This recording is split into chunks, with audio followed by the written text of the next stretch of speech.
गावी दर 4 वर्षांनी गोंधळ असतो, तर त्यानिमित्ताने आम्ही सगळे गेलो होतो. तर हे आहे माझ्या सासूबाईंचं माहेर आतकोल म्हणून एक गाव आहे, मंडणगड तालुक्यामध्येच. तिथे गेलो होतो.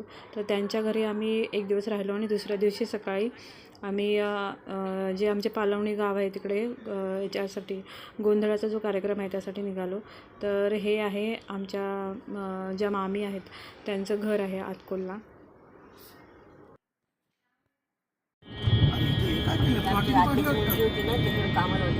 बघा प्लॉट काढले का, काय आहे प्लॉटच आहेत ना, केवढा मोठा एरिया जातोय बघा. तिकडे बघा प्लांट आहे ना, लांब दिसते बघा. ते खडी आहे, खडीच आहे का? हां तेच, ते काहीतरी सिमेंट किंवा काहीतरी असेल. हा रस्ता मस्त झाला एकदम. MIDC होणार होती इकडे, तर इकडे आहे ना MIDC चं काम असेल मे बी. हा तेच होतं. MIDC इकडे आहे फक्त. नाही नाही इथे होतंय, नवीन गुणमाला होते ना.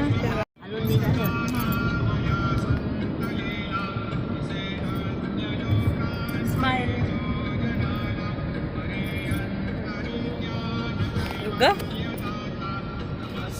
बसल्या गपचूप त्याला बसून पोरांना उठू नको. मागच्या शिमग्याच्या किंवा होळीच्या व्हिडिओमध्ये मी दाखवलं असेल त्याच घरात आम्ही आलो आहे आता. तर ते पालवणीला जे निकम आहे तर त्यांचं मेन घर आहे ते आमचं. तिथे देवाचं वगैरे पालखी वगैरे सजवली जाते. आणि याच घरामध्ये जे गोंधळ आहे तर गोंधळाच्या आमच्या शेजारी म्हणजे जे मूळ घर आहे तिथे देवाचं वगैरे असतं आणि या घरातून सगळी तयारी वगैरे केली जाते. तर इथे सगळ्या भावकीच्या ज्या महिला मंडळ आहेत त्या सगळ्या जमलेल्या आहेत आणि सगळे तिथे ज्या गोंधळाचा दिवस असतो त्या दिवशी गावाला पारंपरिक पद्धतीने जे वडे बनवतात तर त्या वडे बनवण्याचा कार्यक्रम इथे चालू आहे. आणि त्याचप्रमाणे इथे जे भात आहे ती जी कढई दिसते त्याच्यामध्ये ते भात वगैरे बनवतात असं सगळ्यांसाठी. आणि इथे वडे वगैरे तयार करण्याचं हे चालू आहे. एकाच वेळी खूप मोठी कढई असते आणि त्याच्यामध्ये 7-8 वडे तयार करून मग ते तळायला सोडतात हळूहळू. तर इथे तुम्हाला दिसतंय. इथे सगळ्या महिलांनी असं ठरवलं होतं की एकाच कलरच्या साड्या वगैरे घ्यायच्या. तर सगळ्यांनी एकाच कलरच्या साड्या घेतलेल्या आहेत. तर तुम्हाला या व्हिडिओमध्ये दिसत असतील बऱ्याच जणी म्हणजे आता तयार होऊन नाही आला, त्यानंतर जेव्हा कार्यक्रम सुरू होईल तेव्हा तयार होऊन येतील. तर आम्ही बरेच जण तयार होऊनच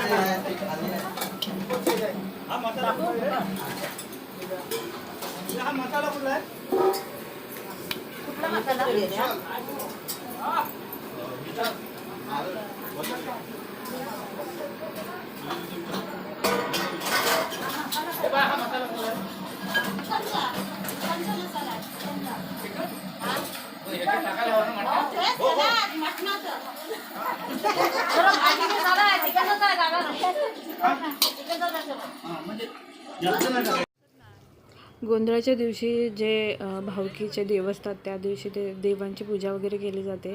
देवारातून देव बाहेर अंगणामध्ये आणतात. त्यानंतर तिथे जे आहे पारंपरिक पद्धतीने त्यांची पूजा होते आणि नैवेद्य असतं ते मांसाहारी आणि शाकाहारी असं दोन्ही प्रकारचे असतं इथे दिसतंय. तर इथे देव वगैरे जे आहे ते मांडलेले आहेत आणि त्यानंतर जे देवाचं जे आहे ते पारंपरिक पद्धतीने गोंधळाला जे असतं तर त्याप्रमाणे इथे पूजा चाललेली आहे.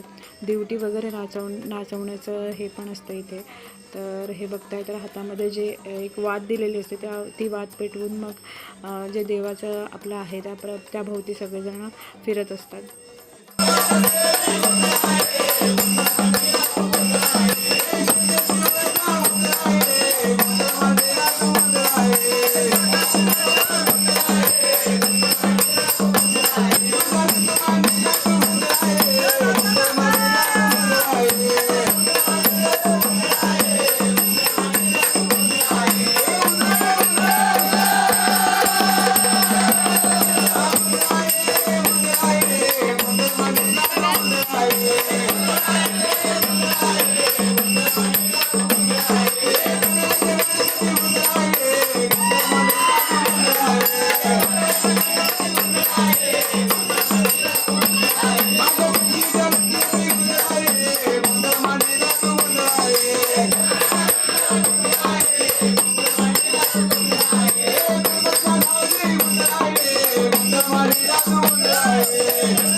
ओम शांति शांति शांति ओम शांति शांति शांति ओम शांति शांति शांति।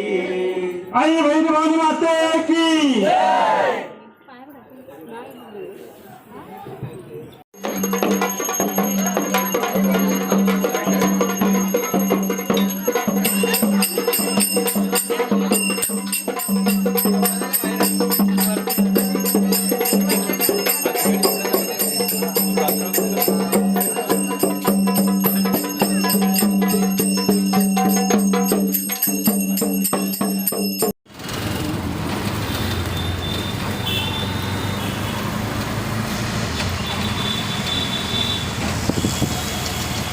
वीस तारखेला गावावरून इकडे मुंबईला आल्यानंतर मुंबईमध्ये इकडे इलेक्शन होतं आणि त्या दिवशी सुट्टी होती.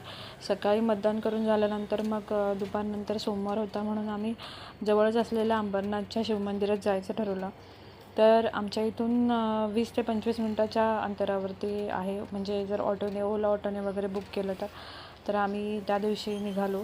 पण बाहेर निघाल्यानंतर एवढं ऊन होतं, खूप जास्त ऊन होतं, गरमी होती.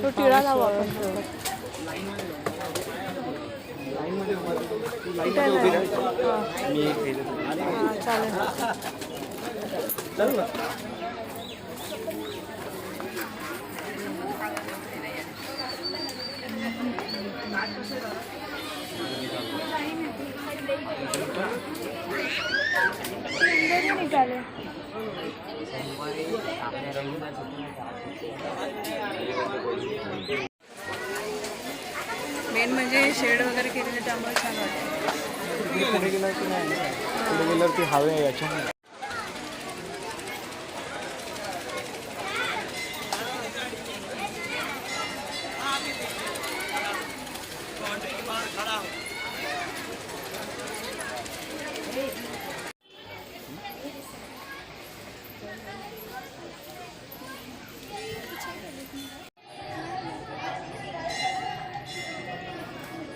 दिसतंय ना ते बघ, शिवलिंगाच्या इथलं दिसलं का तुला? भगवान का दिख गाभाऱ्याच्या इथलं दिसतं आणि आवाज पण एकदम प्रॉपर येतो. जे काय बोलतात आतमध्ये ते सगळं दिसतं. कंटिन्यूस जा रहे ना लोग.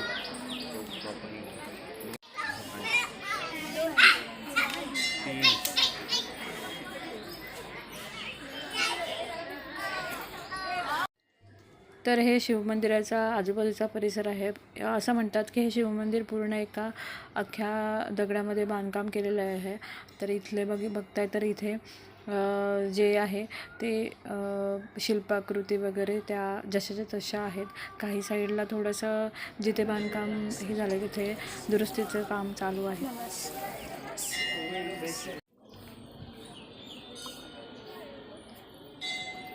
पाण्याचं कुंड आहे.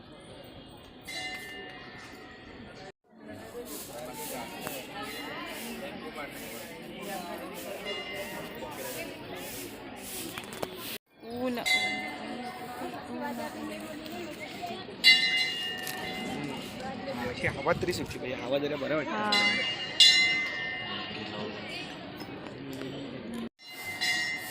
तिकडून लाईन चालू केली होती ना.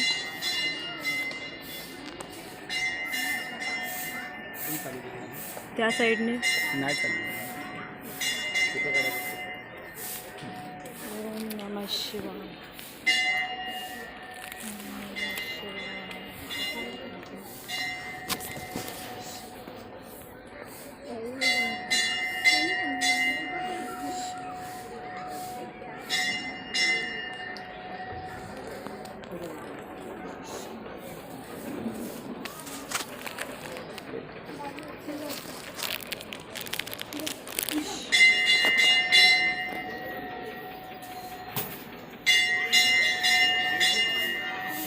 आतमध्ये अलाउड नाही काढायला.